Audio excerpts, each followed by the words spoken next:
Nous sommes de nouveau sur Congo Buzz à travers ce numéro sur la suspension momentanée de l'exportation de cobalt, décision prise par le gouvernement congolais.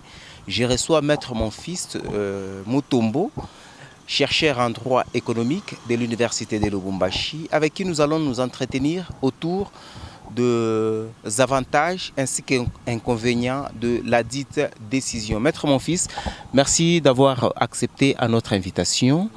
La première question, la RDC a décidé de suspendre momentanément l'exportation de cobalt. Ce sont des minéraux recherchés à travers le monde. Quelle lecture faites-vous de cette décision?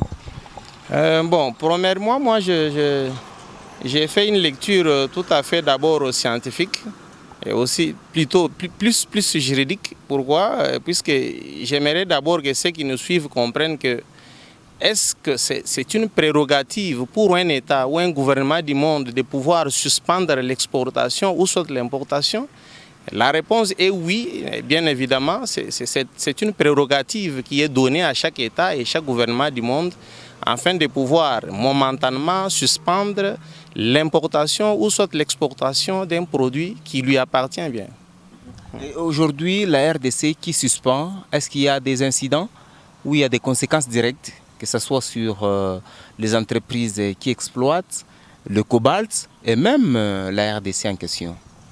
En fait, j'ai une lecture qui est un peu, je peux dire, qui est tout à fait individuelle. Moi, je pense que cette décision qui a été prise avec le gouvernement congolais a certes des impacts positifs et aussi des impacts négatifs sur le terrain. Pourquoi j'aimerais dire ça?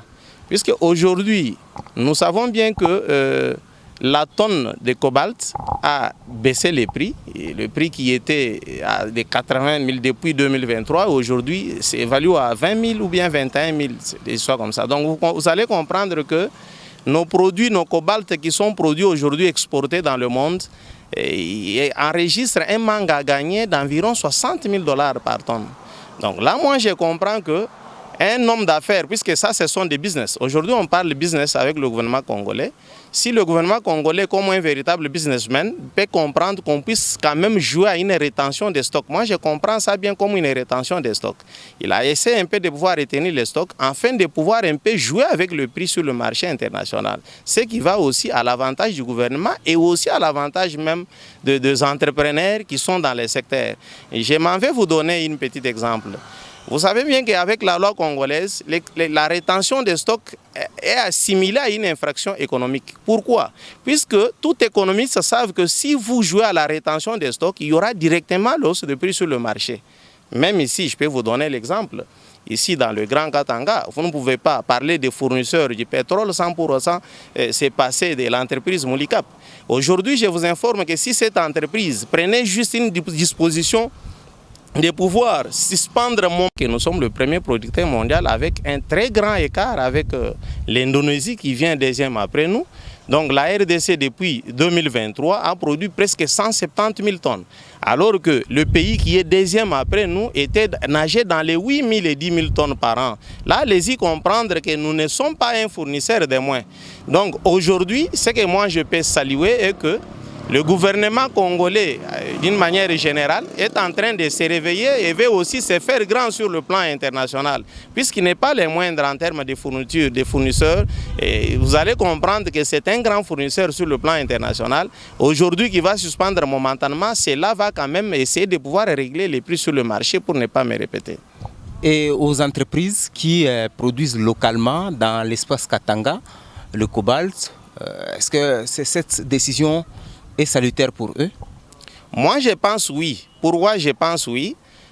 Conformément à la loi congolaise, comme je venais de vous le dire, retenir les stocks est assimilé à une infraction. Mais aujourd'hui, le gouvernement congolais a donné l'avantage à tous ces entrepreneurs qui sont dans les secteurs de pouvoir retenir leurs stocks.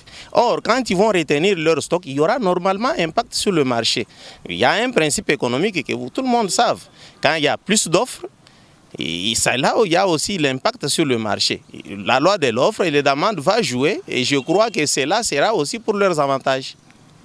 Aux creuseurs artisanaux qui peut-être se lamentent par rapport à cette décision, croyant qu'aussitôt retenir, ça va créer une rareté de devises ou de la monnaie par rapport à l'achat de cobalt, notamment à Kolwezi et à Lubumbashi, Likasi, partout ailleurs. Cette décision ne va pas influencer directement leur vie quotidienne. Bon, ça c'est aussi évident, c'est évident. Bon, il faudrait à un certain moment penser quand même à une responsabilité.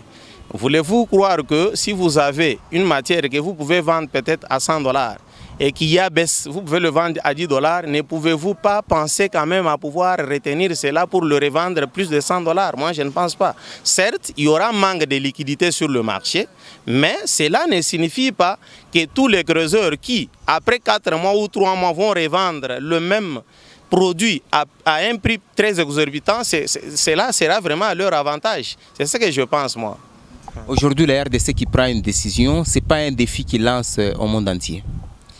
Moi, je ne pense pas en termes de défi, mais moi, je comprends que la RDC veut maintenant se faire grand en tant qu'une grande nation, puisque vous allez comprendre que si vous voulez vraiment être respecté, il faudrait d'abord que vous puissiez vous faire grand. Aujourd'hui, l'État congolais a pris cette décision, c'est tous les médias qui en parlent au niveau international. Là, vous allez comprendre que tout le monde a compris que de l'autre côté, il y a un grand comme fournisseur de cobalt auquel on ne peut pas s'en penser. Vous vous en souvenez, il y a eu des temps où même le président de la République actuelle a fait des tours du monde pour expliquer aux gens que nous avons des minéraux stratégiques et que la RDC jouait un rôle très important dans le monde. Mais ça, ce n'était que sur parole. Aujourd'hui que le gouvernement a pris cette décision, je crois que ce qu'il a essayé d'expliquer durant tous ces temps peut quand même maintenant se manifester sur le marché international et cela va quand même faire respecter le gouvernement congolais en tant que tel. Maître Monfils, nous vous disons merci. C'est moi qui vous remercie, monsieur. Et là, je rappelle que vous êtes un chercheur en droit économique de l'Université de Lubumbashi. Merci à tous.